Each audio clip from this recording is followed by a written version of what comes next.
안녕하세요. 저는 지난 18년도에 결혼을 하고 아직 아이 없이 살고 있는 30대 직장인 여자입니다. 아무리 생각해도 기분이 더러워서 극적으로 난리를 친 저의 사연을 적어 보내봅니다. 저는 그냥 열심히 그리고 착실히 제자리에서 살아가는 평범한 사람이에요. 오히려 특이한 게 있다면 어린 시절부터 남들보다 시퍼런 것을 좀 더 일찍 경험했다는 것이었죠. 고등학교 내내 공부를 열심히 하지 않았고 그래서 성적도 많이 좋지 못했습니다. 뭐 그렇다고 비행 청소년이 되어서 여기저기 삥 뜯고 다니고 껌 좀 씹던 그런 개망나니 일진은 절대 아니었고요. 그냥 제가 공부에 소질도 없고 흥미도 없는데 공부를 해야 한다고 자극을 받을 일도 없었기 때문에 딱히 좋은 성적을 받아서 좋은 대학을 가야 하는 필요성을 느끼지 못했습니다. 그래서 실제로 수능도 망쳤고 대학도 3년제 전문대로 입학을 하게 되었습니다. 그때까지만 해도 저는 제가 그냥 그럭저럭 잘 살아가고 있다고 생각을 했어요. 하지만 대학을 가고 나서 정말 기가 막히게도 한심하게 노는 무리를 만나게 되면서 제 인생은 완전히 송두리째 달라지기 시작했습니다. 그 무리는 제술에서 들어온 한 살 많은 언니 하나와 동갑내기 여자애들 3명으로 이루어졌는데요. 그 넷은 모든 전공 필수 과목부터 시작해서 교양 과목까지 모든 시간표를 하나로 똑같이 맞춰 함께 어울려 다녔어요. 지방에 있어서 기숙사를 써야 했고, 그래서 저뿐만 아니라 그 무리들도 함께 교숙 생활을 하며 같은 층에 머물게 되었는데, 공용 샤워실 공간에서 혼자 새벽 일찍 일어나서 샤워를 하다가 그 무리들이랑 마주치게 되었어요. 뭔지 모르지만 밖에서 옷을 벗을 때부터 들리던 대화에 의하면 그 무리들은 밤새도록 학교 앞 술집에서 남자 동기들이랑 술을 퍼마시다가 이른 새벽이 되어서야 기숙사로 들어와 씻고 자려 했던 것이며 하필 제가 딱 부딪히고 만 것이었죠. 전 최대한 아는 척을 하지 않으려고 정신없이 머리 감고 몸을 씻는 척을 했습니다. 아주 그냥 빡빡 닦아가면서 뒤에서 누가 왔던 말던 전혀 신경 쓰지 않고 내 몸만 닦고 나가려는 것을 보여주려고 했죠. 하지만 예상 밖으로 이 무리들은 저한테 무척 관심을 가졌습니다. 그중 한 살 많은 언니는 아예 대놓고 쟤 봐라? 쟤 왜 여기 있어?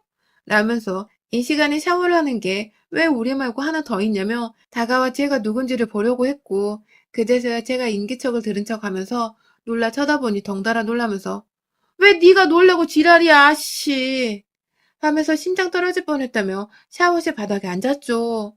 다소 뻘쭘한 상황이 이어져가는 와중에 저는 사과를 하고 제 샤워가 끝났다며 후다닥 밖으로 나왔고 몸은 제대로 말리지도 않은 채 잠옷으로 입던 원피스를 대충 걸치고는 후다닥 제 방으로 들어왔는데 누가 저를 따라와서는 제 방 문을 놓고 하는 겁니다. 놀래서 옷부터 제대로 입고는 다시금 문을 열었더니 저를 보고 놀란 한 살 많은 언니가 아닌 그 옆에 같이 다니던 제 또래의 동기가 서 있었어요. 사과만 하고 도망가면 다냐고. 너 때문에 우리가 놀라지 않았냐며 놀란 것에 대한 사과를 하라는데 전 왜 제가 고의적으로 잘못한 것도 아닌 일에 사과까지 해야 하는지 몰랐지만 상황이 너무 무서워서 얼른 미안하다고 사과를 했습니다. 그 일을 끝으로 더 이상 부딪힐 일은 없을 줄 알았어요. 하지만 학교 수업을 들으러 갈 때나 기숙사 안에서 마주치게 되면 저를 꼭 아는 척하면서 이 구역의 고스트라고 부르며 낄낄거렸고 급기야 한 살 많은 언니의 주도하에서 밑에 있는 동갑내기 동기들은 남자 동기들 앞에서까지 저를 샤워실 안에서 봤다는 야릇한 얘기를 꺼내며 기분이 상하고 너무 수치스럽게 만들었습니다. 교복 입고 학교 다니던 때에도 친구들 괴롭힘 한 번 당한 적 없이 사교적이고 활발했던 저였는데 이 무리 애들한테 이상한 애를 괜히 찍혀버려서는 내내 심심하면 건드려도 되고 말로 시비를 걸고 기죽여도 되는 만만한 상대가 되어버렸죠. 오히려 진짜 고스트라며 모르는 척, 사람이 없는 척 무시하고 어깨를 치며 지나간다거나 제가 들어오면 갑자기 수상한 귀신의 기운이 느껴진다면서 웃던 대화들을 멈추고 온 강의실 내의 학생들이 저에게 시선이 고정되도록 만들었다거나 하다못해 학식을 먹으러 가야 하는데 다른 과 애들도 있는 그 사이에서 저를 향해 우리 과 고스트라고 소문난 애가 저라면서 여기저기 그 조그마한 전문대 안에서 소문이란 소문을 다 내버린 바람에 저는 말 그대로 취업 준비와 학점 공부에 치인 대딩사에서 만만한 놀림감이 되어버렸습니다. 그 바람에 학기 애들 중에서 저랑 친하게 지내겠다고 하는 애들이 없었어요. 저랑 어울렸다가는 고스트화가 되어간다고 욕처먹을 게 뻔했고, 따라서 실제로 놀림을 받다가 저 쌩까고 차라리 혼자 밥 먹기를 선택한 친구놈 하나도 있었습니다. 틈만 나면 옷을 빨개 벗은 채로 샤워실 안에 있었다는 문구의 말을 하면서 제가 머리는 젖은 상태였고 몸에 물을 묻힌 상태였다는 것. 하다 샤워실 밖으로 달려나갈 때 몸에 흔들림 하는 것이 없었다는 성적인 농담을 남자애들 앞에서 주고받는 것은 너무나도 기본 중에 기본이었고, 급기야 제가 입었던 속옷 색깔부터 잠옷 색깔까지 맞는 게 하나도 없었음에도 불구하고 기정사실화하면서 놀렸습니다. 제가 있는 앞에서건 제가 없는 자리에서건 내 얘기는 늘 입 밖으로 꺼내졌어요. 이 모든 게 저에겐 말 그대로 한 여자로서 모독이고 수치였기 때문에 전 정말 너무 힘들었습니다. 급기야 아무도 저랑 말을 섞으려 하지 않고 피해야 하는 애로 받아들이게 되면서 새로 들어온 후배들마저 되물림되듯 저를 무시하고 모른 척하고 야릇한 눈빛을 보내며 성적인 장난을 일삼는 바람에 제가 도저히 이 학교 자체를 다닐 수 없는 지경에 이르렀죠. 그쯤 되어서 모든 상황을 정리해보니 이 모든 걸 주도한다고 생각했던 한 살 많은 언니는 그냥 무섭고 기분 나쁜 게 많은 까탈스러운 사람일 뿐이었으며, 정작 그 언니 옆에서 저에 대해 고스트란 소문을 처음으로 냈고 저에 대한 성적인 농담을 던져가며 남자애들 앞에서 장난을 삼고 저에 대한 일방적인 놀림으로 자신의 지위를 높이 삼고 으쓱대던 동갑내기 년이 가장 악질 중의 악질이었습니다. 그년으로 인해 모든 게 시작되었고, 그년으로 인해 이른 새벽에 샤워를 한 채밖에 없는 제가 어느 순간 과를 넘어 이 학교 내의 소유자가 되었습니다. 그것도 다 큰 성인인데 말입니다. 그나마 다행이었던 것은 제가 저것들, 특히 저 동갑내기 년한테 복수를 다짐하면서 전원의 코를 납작하게 해주기 위해서는 더 좋은 대학에 가서 더 보란듯이 성공을 해야겠다는 다소 긍정적인 마음이 들어버렸다는 것이었죠. 나쁜 생각을 하지 않고 더 좋은 사람이 되어보고자 결심을 한 저 스스로 덕분에 저는 다행히 나쁜 길로 빠지지 않고 사람답게 어찌 보면 더 나은 삶을 살 수 있었습니다. 무작정 눈물을 무릅쓰고 전문대를 자퇴하자마자 독한 마음 먹고서 아무것도 준비되지 않은 채 수능을 보겠다고 재수를 했고, 1년 반 동안 그 시간이 너무 공허하고 불안하고 실패할 수도 있을 거란 두려움에 괴롭고 힘들었지만, 저를 괴롭혔던 무리와 동갑내기년의 머릿속에서 매일같이 곱씹고 유혹을 던져가며 눈에서 핏줄 터지도록 공부를 했습니다. 그 덕분에 저는 무사히 원하는 인서울대학에 제 수능을 성공하며 입학하게 되었고, 남들보다 늦은 나이에 입학하고 졸업을 하게 되었지만 그만큼 더 노력하고 현실에 감사할 줄 알면서 살다 보니 동기들한테 인기도 좋았고 학점 관리도 참 잘했어요. 학기마다 자꾸만 오르는 성적이 태어나 처음으로 학업의 희열도 느껴보았고, 졸업할 때는 차석으로 졸업을 했고, 중간에 학교에서 공짜로 보내주는 어학연수도 다녀오며 나름대로 상상하지 못했던 알차고 보람있는 대학생활을 보냈습니다. 졸업하고 난 후 저는 이전의 저보다 훨 누가 봐도 나은 사람이 되어 있었고요. 그렇게 졸업 후 곧바로 또다시 2년이란 수험 생활을 보내고 나서는 전공을 살려 세무사 시험에 도전 후 합격을 해서 지금까지 제 전문 자격증 달고서 회사에서 일을 하고 있습니다. 제 직업을 고생으로 얻은 걸 누구보다 제가 잘 알았기에 일도 열심히 했고 살기도 참 행복하게 잘 살았어요. 과거에 우울했던 저는 완전히 잊은 채 말입니다. 그러던 와중에 회사 선배님의 소개로 선배님의 지인의 지인을 소개받게 되었고요. 지금의 남편이 그 사람과는 2년 정도의 연애 후 결혼을 하게 되었는데, 그 당시도 정말 제 인생에서는 잊지 못할 최악이자 최고의 순간이었습니다. 아니 글쎄, 그 전문대 재학 당시 저를 무수하게 괴롭히고 결국 제가 먼저 자퇴를 하고 떠나기 전까지 사고 한 번을 하지 않았던 그 동갑내기 년이, 그년이 제가 결혼하겠다는 이 남자의 여동생이었던 것입니다. 세상이 좁아도 너무 좁았고 이건 뭐 보통 악연이 아니라 거의 그냥 지옥불에서 만나도 기름 끼얹어줄 그런 악연을 다른 사람도 아닌 사랑하는 남자의 여동생으로 만나게 되다니요. 절대로 무슨 일이 있어도 이 결혼을 할 수가 없었고 하고 싶지도 않다는 생각이 100%였기 때문에 남편한테 파혼 홍보는 물론이고 아무것도 모르는 우리 부모님께 헛소리 짓거리지 않도록 연락처까지 다 차단을 해버렸습니다. 만나던 인연의 순간들이 너무 허무했을 정도로 그냥 그렇게 한순간에 끝내버리고 싶을 만큼 그 동갑내기년이 너무나도 소름 끼치고 싫었습니다. 하지만 그로부터 거의 3달 가까이를 남편이 저희 회사와 집 앞을 번갈아 찾아오면서 입을 꾹 다문 채 저에게 무작정 매달리기만 했어요. 확 죽어버리겠다는 말까지 하면서 괴로워하던 남편한테 말은 해줘야 할 것 같아서 지난 시절 전문대를 재학 중이던 당시 네 동생한테 심한 따돌림을 당했다면서 그녀는 내 인생 최악질이라며 쌍욕을 퍼버버렸는데 그제서야 파혼 이유를 알게 된 남편은 자기 때문이 아니라 자기 여동생 때문이란 걸 알고는 자기 잘못도 없는데 무조건 미안하다며 무릎을 꿇고 사죄를 하기에 이르렀었죠. 급기야 저희의 소개팅을 주선했던 저희 회사 선배한테까지 연락을 해서는 무작정 자기가 너무 큰 잘못을 했는데 저를 설득 좀 시켜달라면서 전화를 해댔습니다. 다행히 제가 자기 여동생과 무슨 악연이었는지에 대해서는 자세히 말을 하지 않았는지 회사 선배는 제가 따돌림을 당했다는 것에 대해서는 전혀 몰랐지만 제가 그냥 솔직하게 말했어요. 졸업한 학교 다니기 전에 잠시 재학했던 전문대에서 나를 안 좋게 소문내고 놀리던 애가 남편의 여동생이라고. 그런 집안과 절대로 결혼할 수 없다고 하니 선배도 수긍을 하는 듯한 모습이었고요. 하지만 그 난리를 치는 과정에서도 남편은 저에게 매달렸고 급기야 자기 여동생을 저희 집까지 끌고 와선 제 앞에서 발로 정강이를 걷어차며 제대로 사과를 하라고 종용을 했습니다. 저는 제 집 앞에서 소란을 피우는 이 남매들을 뜯어 말리느라 여러 번 밤늦게 혼란을 겪어야 했고 결국 제 자존심 세워주며 끝내 여동생한테서 미안하단 사과를 받게 한 남편 행동에 제가 마음이 풀려버렸네요. 이제라도 이렇게 사과를 받아낸 게 어디냐며 너 덕분에 내가 정신 차리고 전문대 자퇴하고 재수해서 더 좋은 대학 졸업하고 차석으로 졸업까지 할 수 있었다면서 이게 다 너 덕분이라며 동갑내기 그년 그러니깐 제 시누이의 사과를 받아주고는 그냥 얘라 모르겠다 하며 남편과 결혼까지 했어요. 이게 지나와서 생각해보니 피줄의 지남을 무시했던 저의 실수였고요. 남편이 분명 여동생과 불필요하게 얽힐 일을 만들어주지 않겠다는 약속도 했었고, 저는 지금 성공해서 잘 살고 있는 제 모습이 너무 만족스럽기 때문에 저를 옆에서 가까이 지켜보게 하며 신우이가 절 배아파하고 부러워하길 바랬습니다. 어린 나이에 친구 간에 쉽게 저지를 수 있었던 비행이고 실수였다고 치부해버릴 수도 있겠지만 제게는 그 순간 학교를 자퇴해야 한다는 큰 고민을 앞두고 많이 힘들었으며 비록 결과가 이렇게 좋게 흘러가긴 했지만 이렇게 되기까진 저도 피나는 노력을 하며 불안감을 견디며 살았어야 했어요. 때문에 그만한 똑같은 대가를 신우이도 치러줬으면 하는 바람이 컸습니다.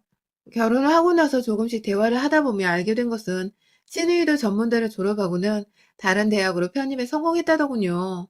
수도권 대학으로 편입을 해서는 대학을 졸업했고 지금은 대졸 자격으로 일반 회사에 재직 중이라고 했습니다. 사실 살짝 신우이가 다르게 보이기는 했어요. 그냥 그대로 한 살 많았던 언니 아래에서 따까리 노릇이나 하면서 찌질하게 살 줄 알았는데 정신 차리고 공부해서 다시 대학 가고 취업도 무사히 했다는 말에 대견하기도 하고 멋지기도 했습니다. 나처럼 뒤늦게 현타라도 온 것인가 싶어서 신우이한테 동정심도 생겼었고 말이죠. 신우이도 그런 저의 감정을 눈치챈 건지 먼저 그땐 내가 너무 망나니였지? 라는 말을 하면서 저한테 자신의 과거를 욕보였고 또 새로 시작하느라 피똥 싸는 줄 알았어. 하면서 말하는데 제가 과거 핏줄 터지게 공부하던 때가 생각나서 남일 같지 않더라고요. 그냥 그렇게 조금씩 서로를 이제서야 알아가면서 가깝진 않아도 가족으로서 존중을 하고 이해를 해가던 분위기였습니다. 그러다가 작년 중순에 신우이가 결혼한 사람을 소개해줬습니다. 들어보니 신우이와 같은 회사에 재직 중인 평범한 직장인이라 하더군요. 저희 부부한테는 따로 말이 없어서 나중에서야 시어머니를 통해서 전해 듣게 되었는데 시부모님도 그리고 그쪽 남자의 부모님도 모두 다 마음에 들어 하셔서 곧 결혼을 하게 될 것 같다고 하더군요. 남편은 남편대로 왜 자기한테는 소개를 안 시켜줬냐고 섭섭해하고 저는 저대로 그냥 누군지 궁금하다는 입장이었는데 이상하게 궁금해하고 섭섭해하는 부부에게 신우이는 끝까지 그 남자를 소개해주지 않았어요. 그리고 2월 마지막 주말에 결국 신우이는 결혼 날짜를 잡았고 최근까지 저한테 결혼할 남편 얼굴을 끝까지 한번 보여주질 않은 채 급기야 청첩장까지 저를 빼놓고 모든 사람들에게 돌렸더라고요. 하다 남편한테도 청첩장 받은 걸 저한테 얘기를 하지 말라고 했다네요. 그래서 남편은 정말로 지 여동생 말을 들으면서 청첩장을 양복 주머니 안에 꼭 숨겨뒀다가 저한테 딱 들켜버렸고요. 결국 남편한테 따져 물으니 자기는 결혼식 때까지 저한테 일절 아가씨의 결혼에 대해서 말을 안 할 생각이었다더군요. 결혼식도 혼자 가려고 했다고 하고 말이죠. 그 바람에 저는 이 집안의 며느리인데도 불구하고 신우의 결혼식을 참석 못한다는 조건하에 시댁 식구들의 비밀리에 소외된 지 지냈고 뒤늦게 알게 된 후에는 그 배신감과 소외감이 이루 말할 수 없었습니다. 너 나랑 이혼하고 혼자 사는 중이냐며 내가 이 집안에서 투명인간 고스트냐고. 전문대 재학 시절 이후로 제대로 언급한 적이 한 번 없었던 저희 수치스러운 별명인 고스트를 다시 언급해가면서 화도 엄청 냈고, 그래도 이 어처구니 없는 소외감은 도저히 풀리지가 않더군요. 세상에, 며느리 혼자 시누이 결혼식에 초대를 안 하고 몰래 결혼식을 올리는 집구석은 제가 살다 살다 처음 들어봤습니다. 남편한테만 화를 낼 것이 아니라 애초에 이 결혼식의 당사자인 시누이랑 얘기를 해봐야겠더라고요. 생전 문자 한번 서로 보내지 않던 사이인데 시간 될 때 전화 좀 해주라고 문자를 남겼더니 그날 하루 종일 전화가 오지 않았습니다. 저는 시누이 전화를 기다리다 밤 12시를 결국 넘기고 잠이 들었고요. 다음날 출근하는 길 내내 정말 기분이 최악이었어요. 사람을 진짜로 고수도 취급하는 걸 대학 시절 이후 이 나이 먹고도 신우인연한테 또 당하고 있구나 싶어서 제 팔자가 너무 사납고 불쌍하기까지 하더라고요. 결국 그날 퇴근을 하고는 시댁에 직접 찾아갔습니다. 그런데 뜻밖의 상황이 조우했어요. 글쎄 신우이가 결혼할 예비 신랑이랑 같이 밥을 먹는다고 곱게 차려입고 와 앉아있더라고요. 시어머니도 새손님 맞는다고 부엌에서 정신 없으신 것 같았고, 거실에서는 시아버지가 신우의 애랑이랑 신우이랑 같이 화기애애하게 수다를 떨고 있다가 얼떨결에 저를 맞으셨어요. 그런데 더 황당하고 또 서러웠던 것이 뭔 줄 아세요? 체격이 큰 신우의 애랑을 자세히 보니 그 뒤에 가려져 안 보이던 한 사람이 더 있더라고요. 바로 저희 남편이었습니다. 거기에 내 남편이 나한테 말도 없이 왜 있나 싶더군요. 그걸 다 떠나서 왜 자꾸만 시댁 식구들이 단체로 나를 토명인간 취급하면서 모일 때 불러주지도 않고 하다하다 결혼식이라는 중대한 행사에 결혼한다는 말까지 숨기면서 나를 자꾸만 진짜 대학 시절에 그 고스트 취급을 하는 건지를 정말 모르겠었습니다. 나는 잘못한 것이 아무것도 없고 오히려 신우가 나한테 한 짓거리를 용서해주기까지 하며 결혼도 했는데 이런 나한테 고마워하지는 못할 망정 뜬금없이 갑자기 따돌리려고 드는 시댁 식구들을 마주하는 게 너무 불편하고 괴로웠어요. 신우의 애랑이 저를 향해 누구시냐고 가족들을 향해서 물어보는데 급기야 저희 신랑이 내 와이프 라는 말과 함께 새 식구에게 소개를 시켜주기는커녕 그냥 저를 데리고 막 시댁 밖으로 나가려고 저를 억지로 끌고 현관 안으로 데려가서는 신발을 신기더라고요. 그쯤 되니 저도 더 이상 이걸 그냥 모른 척 넘어갈 수가 없었습니다. 사람을 우습게 알아도 유분수지. 내가 무슨 대역죄인도 아니고 가족들한테 수치심을 유발할 만한 짓을 한 것도 아닌데 이런 식으로 어처구니 없이 사람을 모른 척하고 무시를 하는 것도 정도가 있다고 생각했어요. 지금 우리 시댁은 그 정도를 지나도 한참 지난 짓을 하고 있는 것이었고요. 자꾸 억지로 신발을 신기고 데리고 나가려는 남편의 목덜미를 신발 안 신은 맨발로 확 까버렸어요. 내가 안 간다잖아. 나는 말과 함께 넉다운 되어 있는 남편을 뒤로 한 채 다시 시댁으로 들어왔습니다. 아가씨, 진짜 너무한 거 아니에요? 결혼식에 초대도 안 하더니 이젠 하다하다 가족 모임에 나를 부르지도 않네? 라면서 주변에 있는 시어른들까지 번갈아 가면서 막 주변을 살피고 너무 어처구니 없다는 듯이 가슴을 막 쳤어요. 내가 뭘 잘못한 것도 없고 내가 뭘 실수한 것도 없고 잘 지내던 사람들이 갑자기 아가씨 결혼하면서 나를 무시를 하는데 무슨 이유가 있냐고 조목조목 따져가면서 말을 하니 아가씨는 오히려 적반하장으로 언니, 여기 세 사람 와 있는 거 안 보여? 그런 식으로 난동 부릴 거면 나가. 라고 하는 겁니다. 세 사람이 와 있으면 사람을 소개시켜줘야 할 것이 아니냐고요. 그런데 나가라니, 나가라니. 급기야 제가, 아니 내가 이 집 며느리고 저 사람은 이 집 사위 될 사람인데 소개를 시켜줘야 한다는 말이 먼저 나와야 하는 거 아니에요? 라고 어처구니가 없어 죽겠다며 거의 울음보 터지기 직전으로 대답을 하니 아가씨가 그러대요. 아, 진짜 쪽팔려서 모른 척 하는 건데 눈치가 이렇게 없냐? 라고 말입니다. 이제 보니 신우이는 자신이 전문대를 갔었다는 것 자체를 신랑한테 숨기려고 당시 자신과 동기로 한 학교에 있었던 저를 무작정 숨기려는 마음이었고 미리 저한테 언제라도 줬으면 좋았을 텐데 그마저도 하지 않고 결혼식에 오지 못하게 한 이유는 바로 자신의 전문대 동기들, 그러니까 저를 괴롭히고 함께 놀리며 어울렸던 그 새끼들이 결혼식에 참석을 할 텐데 제가 자신의 시누이가 되어서 나타나는 꼴을 절대로 보이고 싶지 않다며 결혼식에 부르지도 않은 것이었더라고요. 한마디로 정말로 제가 쪽팔려서 초대를 안 한 겁니다. 그 와중에 제 맞은편에서는 혹여나 지 애랑이가 알까봐 안절부절 옆에서 시어머니까지 제 팔을 붙잡고는 애랑이를 보면서 얘가 참 말을 함부로 하는 며느리라 집안 행사에 잘 안 부르는데 오늘은 웃기네. 라면서 지 딸 편을 들어주면서 저를 데리고 억지로 막 현관 밖으로 떠밀려고 했어요. 눈물 가득 고인 제 눈을 보던 남편은 차마 억지로 쫓아내지는 못하겠던지 입구에 서서 엄마 내버려둬 만지지는 마 라면서 시어머니 팔을 떼어내고 있었고요. 이제 보니 지 딸 때문에 학교 중퇴한 며느리 불쌍한 줄은 모르고 있고 지가 따돌려서 친구 하나 자퇴까지 하게 해놓고는 지 체면 살리겠다고 결혼식장에 부르지도 않으려고 하고 있고 시어머니부터 시누이까지 아주 쌍으로 지랄이었습니다. 내가 진짜 다른 건 못해주더라도 시누이년 결혼식장 들어갈 때 수치심 가득 안고서 식치르게 해줘야겠더라고요. 저녁도 못 먹고 퇴근하자마자 시댁에 뭐라도 오해가 있으면 풀겠다고 찾아간 거였거든요. 지들끼리 좋아 죽겠다면서 요리하고 있고 수다 떨고 있고 그 꼴 자체가 너무 황당하고 열불나고 진짜 눈물 나더라고요. 그래서 제가 옆에 있는 시누이 예랑이한테 말했습니다. 당신 마누라 될 사람이 나 따돌림시켜서 내가 삐리리 전문대 자퇴를 했어요. 그 길로 정신 차리고 공부해서 지금 난 세무사로 일하고 있어요. 나 결혼할 때 당신 마누라 내 앞에서 머리 조아리면 사과했어요. 그런데 뭐? 이제 와서 내가 쪽팔려서 결혼식 초대를 안 한다고? 왜? 너랑 같이 따돌렸던 네 삐리리 전문대 친구들이 결혼식장에 와서 나 알아볼까 봐? 그게 쪽팔린 거야? 라고 말이죠. 얘랑은 이미 울음보가 터진 제 앞에서 제 말이 거짓말로 들리진 않았는지 거의 충격과 공포란 표정으로 저와 애비 신부를 번갈아 쳐다봤습니다. 이게 다 무슨 소리냐고 물어보는데 시누이가 아무 말도 못하고 제 뒤에 있던 제 남편한테 오빠 빨리 데리고 나가라고 아유 진짜 답답해 라면서 급기야 저한테 와서 저를 막 밀어내려고 하는데 뒤에서 저희 남편이 시누이의 얼굴에 주먹을 가격했어요. 야, 이년아, 나도 잘못하고 여기 있는 우리 집 식구들 다 잘못했잖아?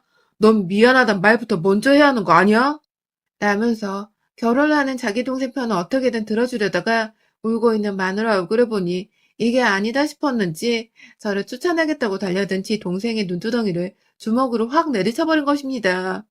졸지에 시누이는 눈이 완전히 충혈돼서는 거의 정말 눈깔이 뽑혀 나오겠다는 듯이 비명을 질러댔고 급기야 시어머니부터 시아버지까지 그리고 결혼 앞둔 예랑이까지 이게 무슨 난리냐며 저희 신랑 말리고 시누이 말리고 아주 그냥 난리가 나버렸습니다. 저는 누워 자빠져 눈탱이 쥐어싸고 있는 시누이 몸뚱이 위에 올라타 이번에는 제 주먹을 쥐고서 나머지 눈탱이의 주먹을 가격했고요. 시누이는 완전 팬더가 돼서는 양쪽 눈탱이에서 눈깔이 뽑힐 것 같다고 뒹굴며 난리가 났는데 저는 결혼 잘해라 학폭 가해자 네 결혼식 때 내가 영상 하나 터뜨릴지 모르니 각오하고 라는 말을 남기곤 남편이고 뭐고 일단 혼자서 집으로 돌아왔어요. 영상이고 뭐고 다 제가 그냥 기분 내키는 대로 협박하겠다고 저지른 말이었고 전 일단 남편과 합심해서 당장 결혼식을 앞둔 신우의 눈탱이를 양쪽 다 피멍이 되게 만들어 놓은 것만 해도 속이 시원했는데요. 그날 집에 돌아와 남편과는 계속해서 각방을 쓰면서 지냈고 매일같이 결혼할 때처럼 저한테 매달려 사과를 하는 남편에게서 전해 들어보니 시누이 눈탱이들은 예상했던 대로 지금 피멍이 완전히 올라와 거의 만신창이가 되어버렸고 결국 영상이 있다는 제 말을 믿으며 진짜로 시댁 앞에서 영상을 터뜨리면 어떡하냐며 이대로 결혼을 죽어도 못하는 시누이 고집에 당장 앞뒀던 결혼식이 취소가 되어버렸는데 급기야 애랑이 쪽에서 결혼을 다시 생각해보자며 추가 결혼 날짜 잡는 걸 미루고 있다더군요. 그 바람에 거의 파토가 난 꼴로 눈에 피멍부터 빼면서 집에서는 시누이 곡소리가 매일같이 처녀귀신 우는 것 마냥 혼 빠지고 정신없다고 하고요. 저야 뭐 인생이 다 뿌린 대로 거두는 게 아니겠냐는 생각이 들며 이렇게라도 지난날의 시누이 행각이 다 벌을받는 건가 싶어서 내심 속이 벅차더라고요. 그냥 하늘이 당시 힘들었던 나의 마음에 위로의 와인 한 잔을 건네주는 기분이었달까요? 결혼 한번 하지를 못한 채 급기야 눈탱이 밤탱이 되고는 파혼까지 당해버린 우리 시누이. 위로의 말이나 안부라도 좀 건네주고 싶은데 생각해보니 자기 얘기가 유튜브 타면 신나하겠더라고요. 만약 이 사연 채택되면 제가 사연 링크라도 우리 시누이한테 친히 보내줘 보려고요. 여러분의 생각은 댓글로 남겨주세요. 오늘도 시청해주셔서 정말 감사합니다.